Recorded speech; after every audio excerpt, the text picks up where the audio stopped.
찬송가 112장 우리 함께 찬양하시겠습니다.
찬양과 경배를 받으신 하나님 아버지, 존귀와 영광을 올려드립니다. 세상에 흩어져 살아가던 저희를 주님의 품으로 불러주시고 평안과 안식과 기쁨을 누리게 하시니 감사를 드립니다. 이 시간 저희가 온전한 마음으로 하나님께만 집중하여 예배하기를 원합니다. 은혜를 사모하는 모든 성도들에게 진리의 말씀으로 충만하게 채워 주옵소서. 예수님의 이름으로 기원하옵나이다. 아멘. 나는 전능하신 아버지 하나님 천지의 창조주를 믿습니다. 나는 그의 유일하신 아들 우리 주 예수 그리스도를 믿습니다. 그는 성령으로 잉태되어 동정녀 마리아에게서 나시고 본디오 빌라도에게 고난을 받아 십자가에 못 박혀 죽으시고 장사된 지 사흘 만에 죽은 자 가운데서 다시 살아나셨으며 하늘에 오르시어 전능하신 아버지 하나님 우편에 앉아 계시다가 거기로부터 살아있는 자와 죽은 자를 심판하러 오십니다.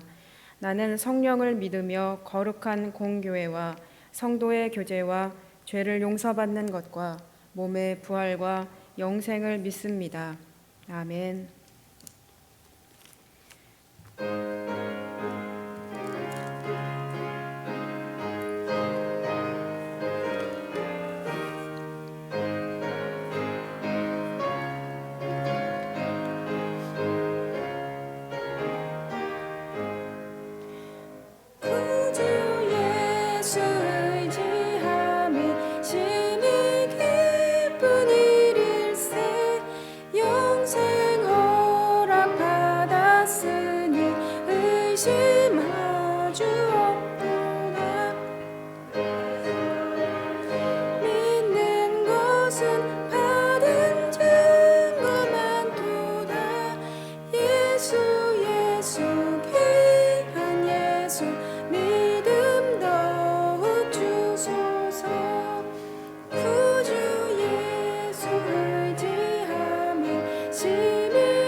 사랑과 은혜가 충만하신 하나님 아버지, 지금 이 시간 세상과 구별되어 주의 집으로 예배자로 불러주심을 감사드립니다. 예배의 시간을 통해 저희에게 주신 말씀의 양식으로 매일을 살게 하시는 하나님의 크신 은혜에 또 감사드립니다. 하나님 아버지, 언제나 말씀을 가까이 하며 하나님의 뜻과 생각을 항상 구해야 하는 저희들이지만 하나님의 주권 또 하나님의 섭리를 의식하지도 못한 채 내 힘과 의지 고집만으로만 힘겹게 살아가는 저희들의 메마르고 강팍한 심령의 시간들을 이 시간 하나님 앞에 모두 고백하고 내려놓으니 용서하여 주시옵소서. 하나님께서 주시는 사랑과 약속 앞에 어리석은 잘못을 반복하기만 하는 우리에게 진정한 회개를 통해 다시 회복시키시는 하나님을 만나 하늘의 영광을 누리는 저희가 되게 하여 주시옵소서. 다시 오실 예수님을 기다리며 저희의 죄를 용서하시고 또 자녀 삼아 주신 그 큰 사랑을 주심같이 우리의 죄악된 마음과 생각을 돌이켜 회개하게 하시고 또 서로 사랑하고 이해하며 그리스도 예수님 안에서 성장해 갈 수 있도록 하나님 항상 인도하여 주시옵소서. 하나님 아버지, 코로나 바이러스라는 어두운 긴 터널 가운데 있는 저희들의 심령을 살펴주시옵소서. 고난 속에 더욱 굳어지는 믿음보다 나약한 마음만 커져 나 자신의 어려움만 돌아보는 저희들의 좁은 마음을 일깨워 주시옵소서. 예배의 자리, 예배의 시간들이 흔들리고 있는 지금 우리의 연약한 믿음이 넘어질까 두렵고 습관처럼 하나님을 멀리할까 또 두렵습니다. 이 두려운 마음에 무너지지 않도록 붙잡아 주시옵소서. 하나님의 교회를 위해서 또 이 나라의 리더들을 위하여 하나님의 말씀에 의지하며 언제나 깨어 기도하게 하여 주시옵소서. 몸과 마음이 아픈 이웃들, 경제적으로 어려운 이웃들을 돌아보게 하시고 쉴 틈 없이 환자를 돌보는 의료진과 보이지 않는 곳에서 수고하는 봉사자들의 건강을 위해 또 고단함 속에서도 에너지와 용기를 잃지 않도록 항상 그림자와 같이 지켜주시옵소서. 성도들 한 사람 한 사람의 건강을 보살펴 주시고 항상 주님의 사랑과 위로로 삶을 채워주시옵소서.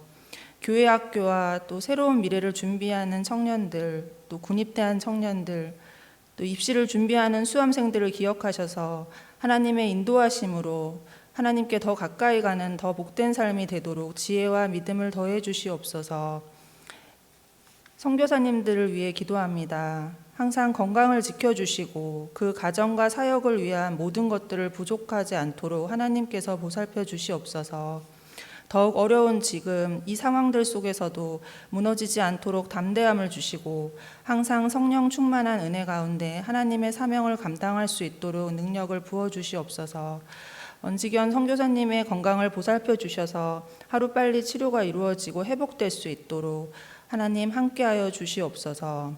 이 시간 목사님이 전해주시는 귀한 말씀을 저희의 마음에 새겨 각자의 삶 속에 녹아들게 하셔서 하나님의 뜻을 행하는 믿음의 성도가 될 수 있도록 인도하여 주시옵소서. 목사님 영육간에 강건하게 하시고 또 성령 충만함으로 능력을 더해 주셔서 하나님께서 주신 사명을 감당하실 때에 부족함이 없도록 또 채워 주시옵소서. 오늘의 예배를 통해 저희들의 한 걸음 한 걸음이 더 하나님께 가까이 가는 소중한 발걸음이 되기를 소망하며 살아계신 우리 주 예수 그리스도의 이름으로 기도드립니다. 아멘.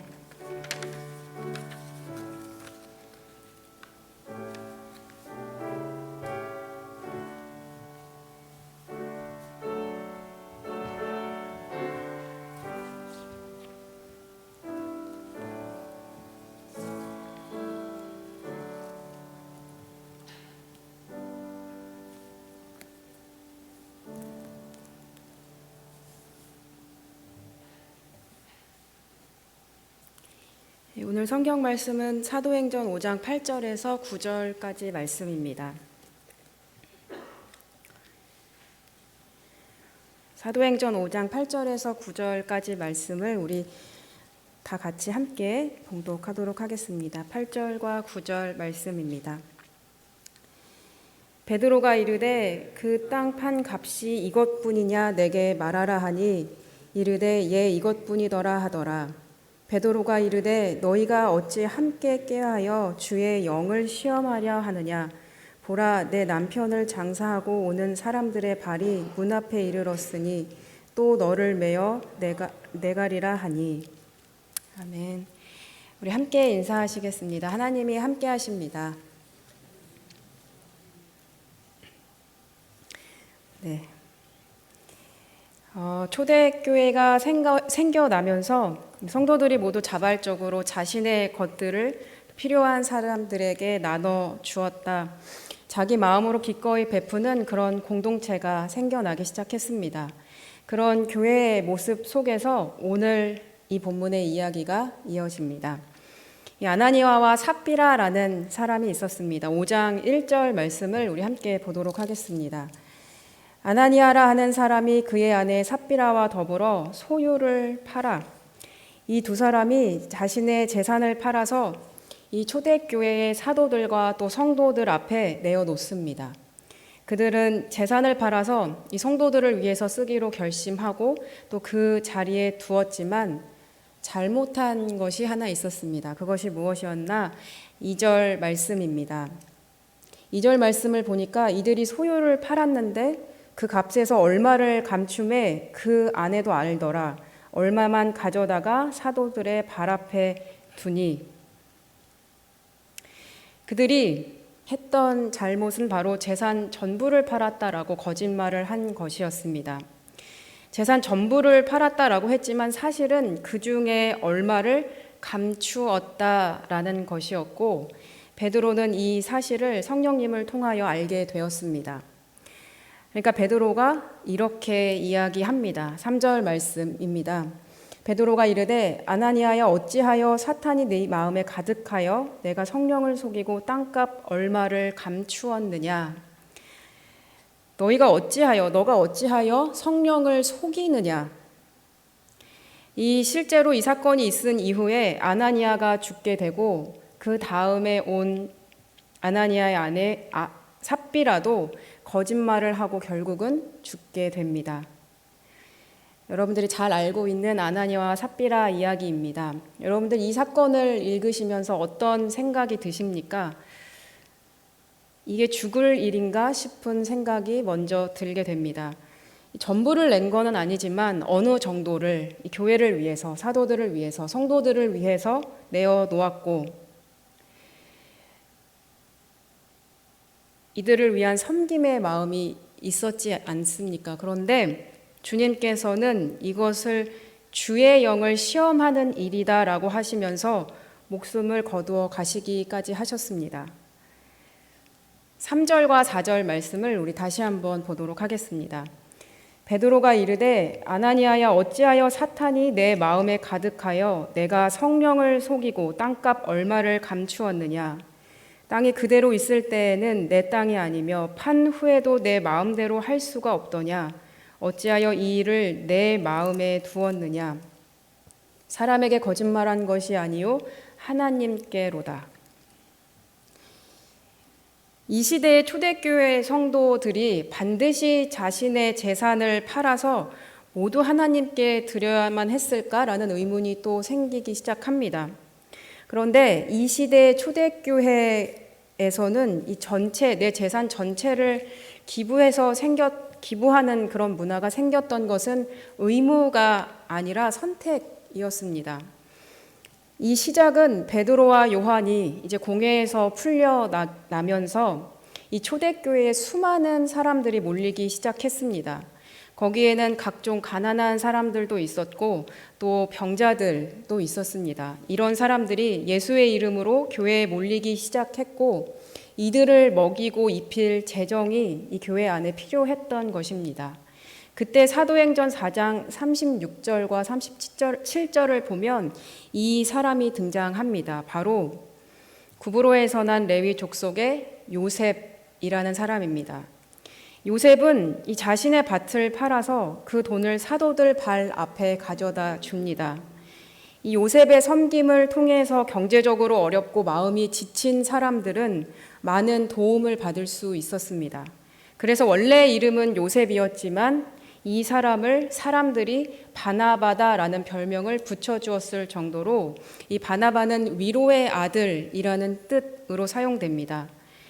이 사람은 후에 우리가 잘 알다시피 바울을 초대교회 안에 기꺼이 맞아주었던 사람이기도 하고 또 1차 전도 여행을 했을 때 바울과 함께 선교를 떠났던 선교사가 되기도 합니다. 또 바나바는 이 영향력 있는 사람으로 여겨져서 이 초대교회의 지도자로 성장하게 됩니다.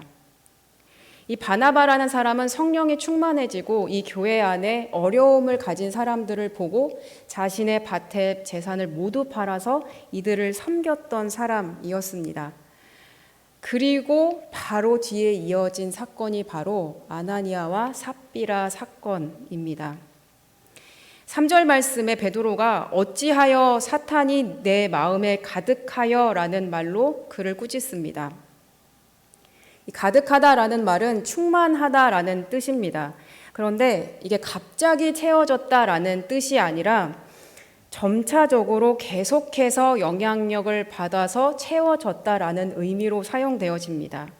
그러니까 아나니아는 이 사탄의 마음을 빼앗겼는데 그냥 한 번 갑자기 마음을 빼앗긴 것이 아니라 점차적으로 마음을 빼앗기고 점차적으로 지배를 받아서 그렇게 영향을 받고 살아오다가 드러난 한 가지 사건이 바로 오늘 이 사건이다라는 것입니다. 이 시대의 기부 문화는 의무가 아니었다라고 말씀드렸습니다. 기부가 의무가 아니었는데도 불구하고 이 둘이 굳이 기부를 하며 시도했던 것은 그들의 마음 가운데 다른 의도가 있었다라는 것입니다. 그 목적과 동기가 어찌 되었든 간에 이들은 돈으로 영적 영향력을 살려고 했던 것이었습니다. 그러나 사랑하는 여러분, 돈으로 영적인 영향력을 살 수 있습니까? 돈으로 영적인 자리를 살 수 없을 뿐더러 돈으로 영적 영향력을 산다는 것은 돈으로 성령님을 다루겠다라는 것이었습니다. 그래서 4절 말씀에 베드로는 이들에게 이것은 사람에게 한 거짓말이 아니라 하나님께 한 거짓말이다라고 이야기하는 것입니다. 이 땅을 팔고 안 팔고는 문제가 되지 않습니다. 내가 재산의 일부에 어느 만큼은 헌신하고 헌금을 드리고 11조를 하겠다 안 하겠다는 문제가 되는 것이 아닙니다. 내 형편에 따라서 하나님께 드릴 수 있습니다. 우리가 그것을 자유롭게 하나님 안에서 결정할 수 있습니다. 그런데 그럼에도 불구하고 이들은 하나님 앞에서 거짓말을 하게 되었다라는 것입니다. 이것은 단순한 실수가 아니라 하나님 앞에서 하나님을 두려워하지 않고 성령님을 속이려 했다라는 것이고, 이 마음은 그냥 한 번 실수로 빼앗긴 마음이 아니라 계속해서 누적되어 왔다가 드러나게 되었다라는 것이 이 사건의 포인트입니다. 이 마음을 가지고는 하나님과 함께 갈 수가 없다라는 것입니다. 그러나 이들이 보여지는 모습은 교회에서 봉사도 했고 실제로 자신의 재산에 어느 정도를 바치는 것처럼 모범적인 모습을 보여줬다라는 것입니다. 그러나 그들을 움직이게 하는 마음에는 성령이 아니라 다른 동기가 있었다라는 것입니다. 잠언 21장 2절 말씀에 사람의 행위가 자기 보기에는 모두 정직하여도 여호와는 마음을 감찰하신다라는 말씀이 있습니다. 사람은 속일 수 있습니다. 그러나 하나님을 속일 수는 없습니다. 그리고 교회는 그 어떤 것으로도 살 수가 없습니다. 나의 의로나 나의 지식으로나 나의 지위로나 나의 돈으로나 나의 신분으로나 어떠한 것으로도 성령님을 살 수가 없습니다. 성령님의 역사는 오직 예수 그리스도 앞에서 정직하게 나아가는 사람만이 성령님의 역사를 받을 수 있습니다. 이 거짓의 가장 큰 문제는 다른 사람을 속이는 데 있는 것이 아니라 스스로를 속이는 데에 있습니다. 그래서 자신의 죄를 인정하지 않고 숨길 수 있다라고까지 생각이 나아가게 되는 것입니다. 그런데 이것은 결국 자신의 영을 죽음으로 몰아가는 지름길이 되게 됩니다. 하나님 앞에서 나아갈 때 가장 필요한 것은 정직함입니다. 내가 죄인임을 깨닫고 고백하는 그 사람만이 구원을 받을 수 있습니다. 그리고 그 깨닫게 하시는 기회가 있음에도 불구하고 인정하지 않는 자는 오늘 우리가 이 사건을 통해서 깊이 생각해 볼 수 있습니다. 그러면 우리는 어떻게 정직함으로 나아갈 수 있겠습니까? 오늘 8절 말씀을 함께 보도록 하겠습니다. 베드로가 이르되 그 땅 판 값이 이것뿐이냐 내게 말하라 하니 이르되 이것뿐이더라 하더라. 아나니아가 죽고 나서 거짓말을 하고 죽고 나서 삽비라가 그 상황을 모른 채 그곳에 등장하게 됩니다. 그리고 단도직입적으로 베드로는 삽비라에게 물어봅니다.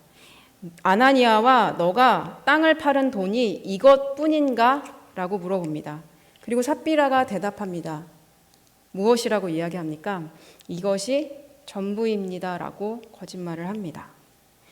베드로는 사실 이 상황을 모두 다 알고 있었습니다. 그럼에도 불구하고 이 삽비라에게 왜 다시 물어보았을까요?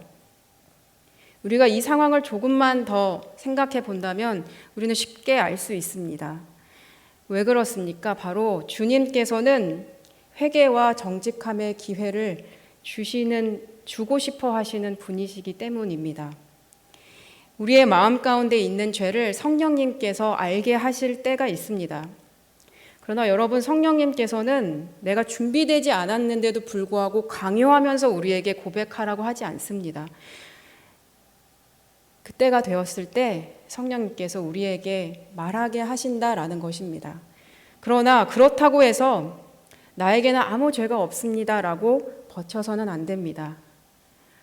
또 물론 우리가 죄를 고백하지 않는다고 해서 모두가 그 자리에서 죽는 것은 아닙니다. 그러나 거짓과 위선이 습관이 되고 하나님 앞에서까지 내 자신을 속이려 하고 그것을 인지하지 못하는 수준까지 가게 되어서 어떤 영향을 받으면서 계속해서 살아나가게 된다면 아나니아와 삽비라가 주는 사건이 우리에게 던지는 메시지는 간단합니다. 어떤 순간에도 하나님 앞에서 정직함을 잊어버리면 안 된다. 근데 정직함을 잊어버리지 않으려면 사실 여기서부터 시작을 해야 합니다. 무엇이냐? 이들이 도대체 왜 이렇게까지 되었을까? 이 질문에서 우리는 그것을 찾아볼 수 있습니다. 왜 이들이 스스로의 마음을 숨기려고 했을까? 그 근본에는 하나님께 자신을 있는 그대로 받아들여지기가 자신이 없었기 때문입니다. 무슨 말이냐? 이 정도로 망가져버린 내가 하나님 앞에서 더는 사랑받을 수 없을 것이다 라고 내 스스로를 판단하기 때문입니다. 그러니까 결국 죄의 시작은 하나님의 사랑을 믿을 수 없기 때문에 사랑받을 수도 없고 사랑할 수도 없어서 굳어져 버린 마음의 상태가 바로 죄의 시작입니다. 그러나 사랑하는 여러분, 그리스도의 사랑에서 우리를 끊을 수 있는 것은 아무것도 없습니다. 이 말씀 앞에서 우리가 어떤 마음이 부딪혀지고 어떤 생각이 깨어지는지 하나님 앞에 정직하게 나아가시는 저와 여러분이 되길 바랍니다. 그래서 사랑받는 자는 사실 용기 있는 사람입니다. 하나님의 사랑을 믿는 자만이 성령님의 품 안에 안길 수 있습니다. 마지막 9절 말씀입니다. 베드로가 이르되 너희가 어찌 함께 꾀하여 주의 영을 시험하려 하느냐? 보라, 내 남편을 장사하고 오는 사람들의 발이 문 앞에 이르렀으니 또 너를 메어 나가리라 하니. 너희가 어찌 함께 꾀하여서 주의 영을 시험하게 하느냐라고 베드로가 이야기합니다. 이 두 사람은 죄를 공모하는 사이가 되었습니다. 이렇게 시너지가 난다라고 합니다. 그런데 이 두 사람은 악한 결과를 계속해서 만드는 관계가 되었습니다. 그래서 여러분, 먼저는 내 스스로가 정직한 사람이 되어야겠습니다. 그리고 정직한 사람을 가까이 하시길 바랍니다. 더 나아가서 하나님과 가깝게 만드는 사람이 되시길 바랍니다. 그리고 두 번째는 정직의 기회가, 고백할 수 있는 기회가 하나님 앞에서 찾아왔을 때 반드시 내 마음을 드러내시길 바랍니다. 베드로는 아나니에게 이야기할 때도 성령을 속이냐라는 표현을 했고 삽비라에게 말할 때도 주의 영을 시험하느냐라고 이야기했습니다. 성령을 속인다라는 뜻은 감춘다라는 개념이었고 두 번째로 사용한 성령을 속이냐라는 표현은 하나님께서 오래 참으신다, 인내심을 시험하느냐라는 말로 표현되었습니다. 그러니까 계속해서 묻는 질문은 이것입니다. 왜 너희가 계속해서 의도적으로 숨기려고 하느냐? 여러분, 혹시 내 마음 가운데 이거는 넘어가 주실 거야, 이거는 봐주시겠지라는 생각이 계속해서 내 안에 든다면 오늘 본문 속에서 각자 깊이 생각해 보시기 바랍니다. 그리고 어떤 반응이든지 간에 하나님 앞에서 정직함을 잊어버리지 마시길 바랍니다. 어설프게 잘못했습니다라는 것을 말하라는 것이 아닙니다. 말씀 앞에서 내 자신을 스스로 속이려 하지 말라라는 것입니다. 화가 나면 화가 난다라고 말씀하시고 어려우면 어렵다고 말씀하시는 것이 하나님 앞에서 정직한 것입니다. 우리가 누구를 속일 수 있겠습니까? 항상 제가 이야기 드리지만 부모님 앞에서 저를 숨길 수가 없습니다. 제가 아무리 거짓말을 해도 부모님은 귀신같이 알아내시는 것이 부모의 마음이듯이 하나님 앞에서 우리는 어떤 것도 숨길 수가 없습니다. 하나님 앞에서 우리가 왜 사랑받을 수 없는 자녀라고 생각하고 나의 죄를 판단하고 하나님 앞에서 더 큰 사람이 된 것처럼 행동하십니까? 우리가 할 수 있는 것은 정직함입니다. 그러면 그 심령을 가지고 말씀 앞에 나아가면 말씀이 우리를 반드시 바른 길로 인도하실 것입니다. 마지막으로 시편 51편 10절 말씀을 읽어드리겠습니다. 이 51편은 유명한 다윗의 시편입니다. 다윗이 밧세바를 범한 후에 나단 선지자가 왔을 때 하나님께 회개하며 기도했던 내용입니다.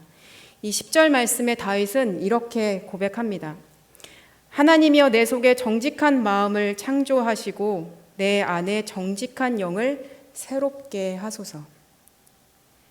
하나님 앞에서 가장 먼저 회복되어야 하는 것이 바로 이 마음임을 다윗은 깨달았던 것입니다. 그리고 이 마음을 달라고 다윗은 간절하게 고백했습니다. 요셉의 본문 뒤에, 바나바의 본문 뒤에 아나니아와 삽비라의 이야기가 나옵니다.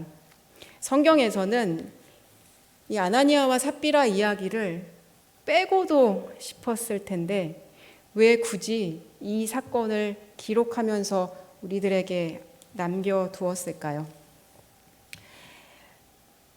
이 정직한 영과 성령을 속이는 것이 얼마나 중요한 것인가를, 정직한 영과 또 하나님을 속인다는 것이 얼마나 두려워해야 되는 것인가를 우리에게 반드시 알려주고 싶어 하시는 하나님의 마음이 아니신가 싶습니다.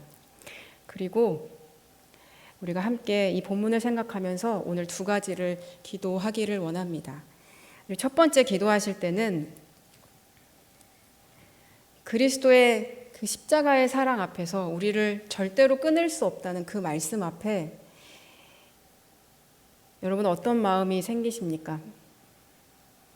하나님 앞에 나는 어떤 모습이라도 사랑받을 수 있는 자녀라는 확신이 여러분 가운데 그 믿음이 있으십니까? 오늘 이 시간 기도하실 때 하나님의 그 예수님의 십자가의 품을 경험하는 시간이 되게 해달라고 기도하십시오. 그리고 두 번째로 기도하실 때는 겉으로 보기에는 하나님을 섬기는 것처럼 하지만 실제로는 마음에 다른 동기가 있는지 오늘 우리의 자신을 살펴보면서 오늘 본문 앞에서 기도하는 시간을 갖도록 하겠습니다. 우리 잠시 기도하시겠습니다.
시간 다 함께 기도하실 때 오늘 말씀을 비추어서 더 기도하시기 바랍니다. 또 가정과 교회를 위해서 기도해 주시고 또 주변 환우들을 위해서 함께 기도해 주시기 바랍니다. 또 우리 원증현 선교사님을 위해서 우리 함께 기도해 주시고 마치시는 대로 돌아가시길 바랍니다.